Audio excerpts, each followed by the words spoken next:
जगद्गुरु रामानंदाचार्य नरेंद्राचार्य यांच्या प्रेरणेतून आज दिनांक 22 जुलै 2025 रोजी आमच्या शासकीय वैद्यकीय महाविद्यालय व रुग्णालय धाराशिव येथे नेत्रदान आणि प्रथम देहदान जो की या जिल्ह्यातला पहिलाच देहदान आज पार पाडला आणि यासाठी मयत झालेल्या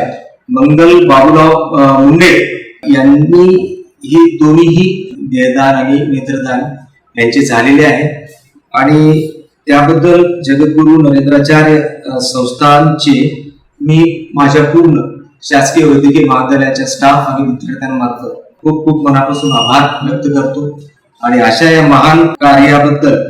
नक्कीच जनजागरण होईल आणि आपल्या जिल्ह्यात परत अजून काही देहदान होतील,